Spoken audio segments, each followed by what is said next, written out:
Everyone's always telling you that the secret to being successful in social media and being a content creator is to be authentic. And it's actually harder than it looks. And it's not as easy as all that. You would think that it is because well, how hard could it be to be authentic? Why is everybody fake? But you might have already guessed that imposter syndrome is the culprit here, and a lack of confidence and self-esteem.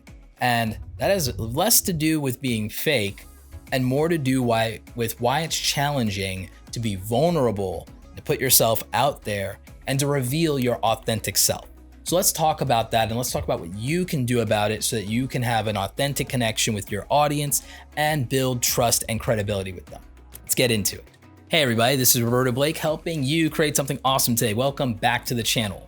For the new people here who clicked without knowing anything about who I am, which is, according to my data, like maybe 60 to 80% of you, first of all, welcome, thanks for stopping by. My name is Roberto Blake. I'm a creative entrepreneur, public speaker, and I have a social media coaching business, Awesome Creator Academy, where I really help people build their brand, build their online income and business. And today I want to talk about one of the biggest barriers to that, which is imposter syndrome and a lack of authenticity. These things are more related than you think.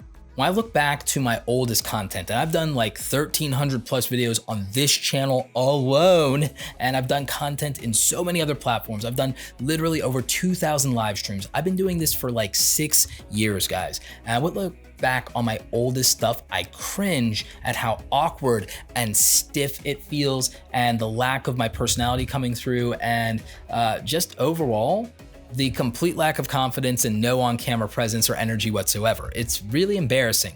And I leave those videos up, and you can watch them, link down in the description. You can watch those videos because I leave them up so that you can see that everybody starts somewhere. I don't think there's anything sad about being a micro influencer. I don't think there's anything sad about being a small YouTuber. To be very real with you guys, I'm actually fed up with hearing about how sad it is and how hard it is and what the struggle is like. Because the reality is that anything worth working toward has hardship and struggle associated with it. And it's very hard to grow and be successful and grow an audience if you're not growing yourself. Being authentic and your real self on camera is hard because it's hard to do in the real world, because we're people pleasers and because we have an overwhelming fear of rejection, and we're very much in our heads about what other people think about us. So many of you, you're driven by fear. What if people bring up my tweets from like 6 or 7 years ago? What if people don't like me? What if people pick on my appearance or my voice? Or what if you have a speech impediment or a gap tooth or a disability or acne, and people call you out on that? Like, those things are very real, and you have every right to feel some level of insecurity about that because you're a human being. And guess what? You feel that same insecurity whether you turn on a camera or not.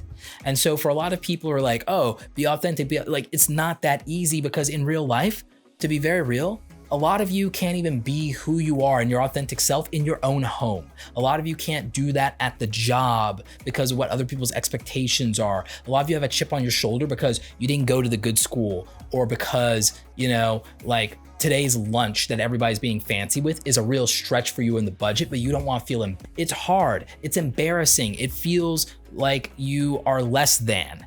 And that's why even conveying your authentic self in your content, whether it's video, your podcast, your photos, your Instagram, you are thinking about, what will people say about me? What will people think about me? How will they judge me? And by the way, it's okay if you haven't gotten over that yet. It took me 60 to 100 videos to start to feel comfortable in my own skin on camera.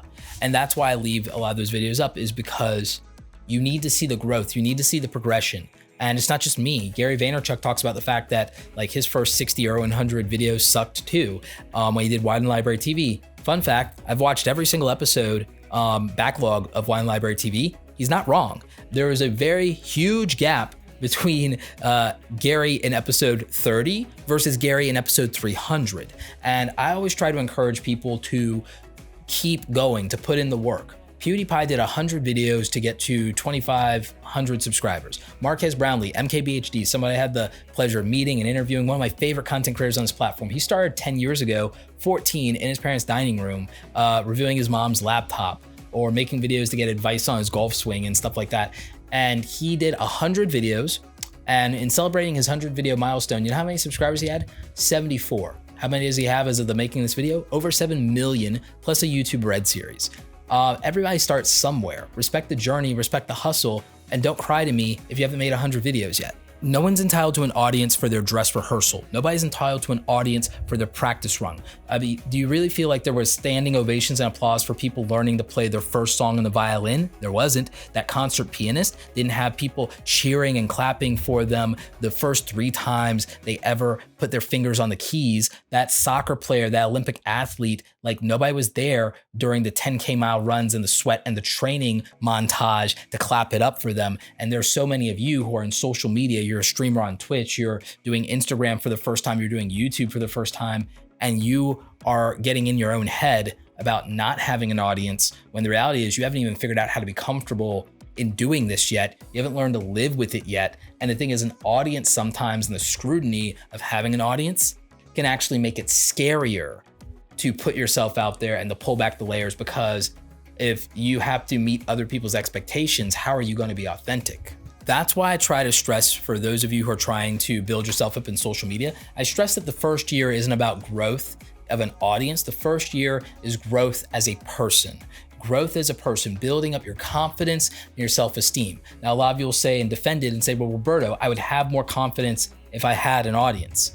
And that doesn't work and that doesn't last. I mean, it's different for everybody, but with that audience also comes haters, and that's discouraging. With that audience also comes demands and expectations and criticism, sometimes well-intentioned, sometimes constructive, mostly not. And you already are in your own head. Having other people echo your worst fears only feeds that imposter syndrome, only feeds the voices, right? And so you don't need all those cooks in the kitchen when you're trying to create. The best thing to do is to buckle down and to have absolute tunnel vision and ignore all of that. Yes, respond to people when appropriate, but to really focus on your version of how you can get better, especially in your performance and your delivery. What I've realized with this channel is that it's funny.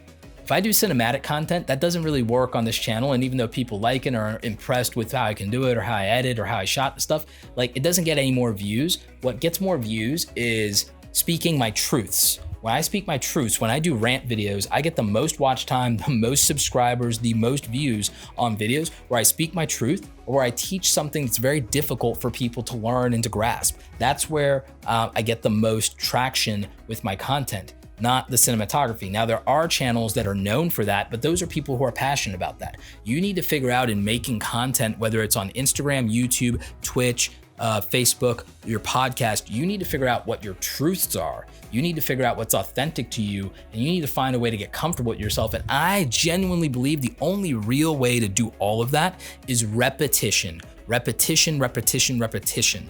I think in order to produce anything of quality, that you have to do a tremendous amount of quantity of work and showing up and building discipline and focus and confidence. The only way I became better on camera, better on stage as a public speaker, better as an illustrator, better as a photographer, better as a designer, better as a person, is by doing massive and massive amounts of work and repetition and doing things over and over and over again until it became natural, until it became second nature. It is second nature, even though it's still hard sometimes if I'm not feeling it emotionally, to turn on a camera, hit record, have a conversation with you like a real human being and tell you exactly what I think. I don't script this. I use bullet points, if anything, and the edits are very loose. The edits are mostly air or me scratching my beard or messing up a line or something like that. So I feel that for me, the way that I approach doing my content is closer to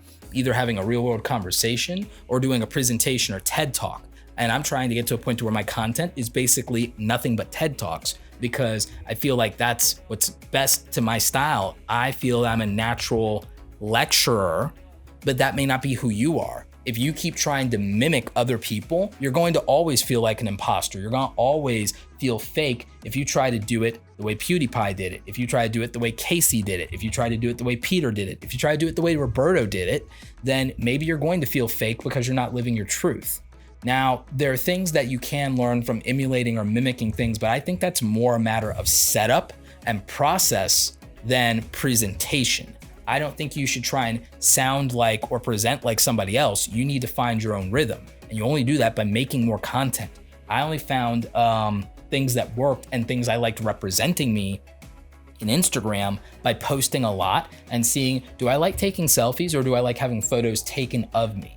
Do I like what represents me there? Do I like doing long form posts and captions? Do I like journaling my day through Instagram and sharing that with my audience? And I found that's what I like doing. I don't like doing what other influencers are doing. I like using Instagram as a place to be more intimate or vocal or express myself and to write out my thoughts. And that made me a lot more comfortable even on camera, even though it's unrelated, just writing out my thoughts and feelings and my struggles and sharing how to overcome that and trying to motivate my audience in Instagram. By the way, guys, follow me over in Instagram at Roberto Blake for motivation. I update multiple times a week, trying to go back to daily, trying to go daily somewhere.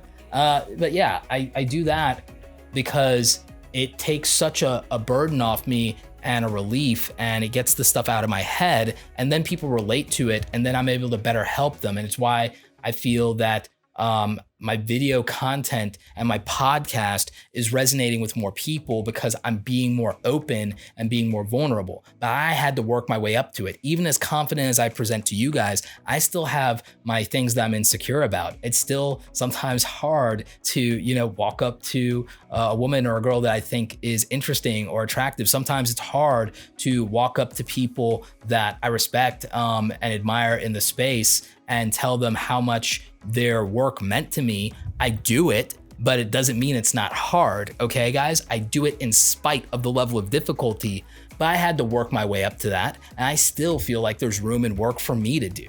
Okay, it's still sometimes hard to turn on the camera. And guess what? When I'm not feeling it, I don't do it, because then I would have to do work that feels forced, and it wouldn't have the energy, and you guys wouldn't connect with it emotionally. You would feel like something's wrong, or that I'm tired, or that maybe I'm burning out. And that's not the case. I mean, I try to keep the connection with you guys by letting you know what's going on with me in things like Instagram or Twitter, or doing live streams in Instagram, or doing the community post in the community tab here in YouTube, and or updating my Facebook page. And the reason that, by the way, links for everything are down below, or talking to you guys in the Discord server for the whole community, right?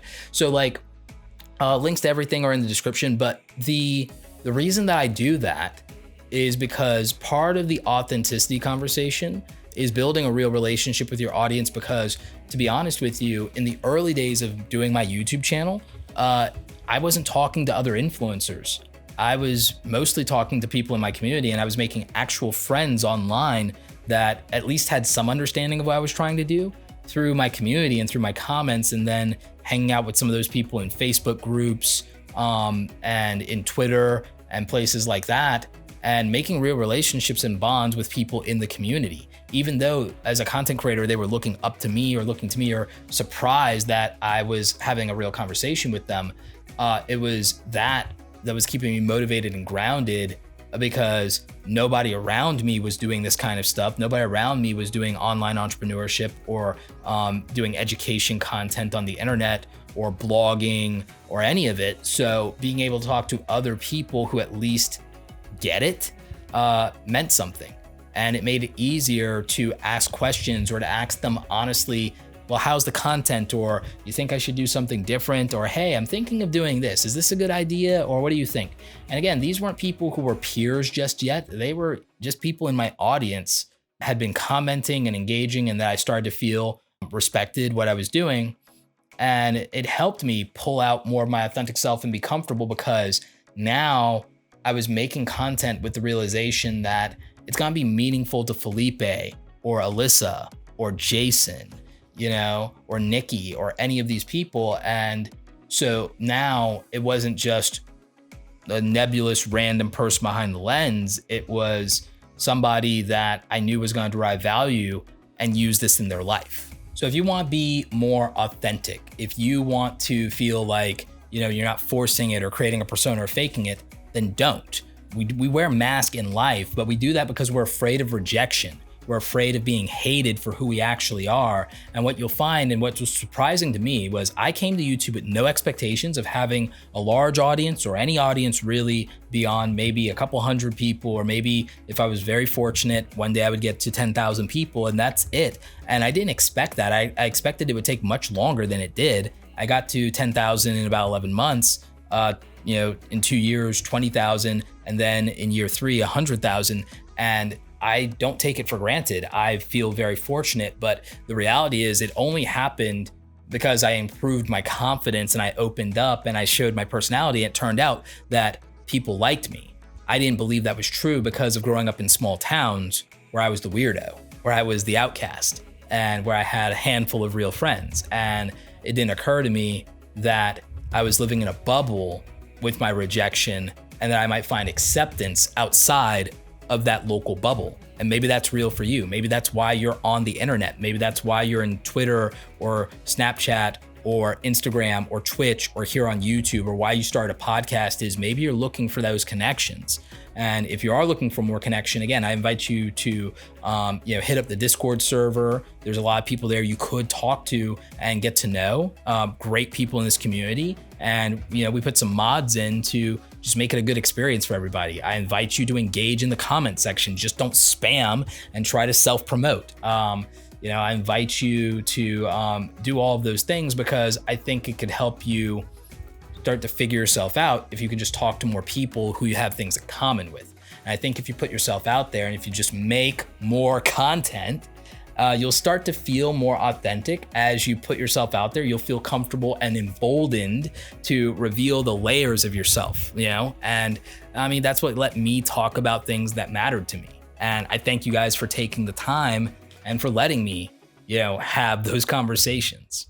Question of the day. What is going on with you and your imposter syndrome? Is that something that's holding you back? And if that's not what's holding you back, tell me what is. You're not allowed to blame any of the algorithms, all right? So that's our question of the day. Drop that in the comment section.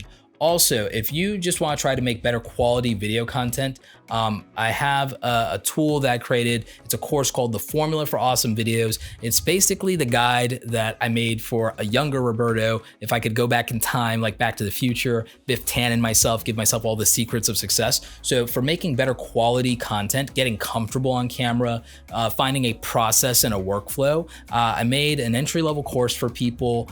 Go ahead and check that out. I'm gonna link down below. Probably gonna run a limited time coupon, so I hope you're watching this early. That's why you should hit subscribe and notifications. Anyway, guys, thanks for watching this video. Like this video if you liked it. Don't forget to subscribe. Check out the other awesome stuff here on the channel. There's plenty of stuff to help you. Playlist linked down below. As always, you guys, thanks so very much for watching, and don't forget, go out there and create something awesome today. Do it by being yourself. Take care.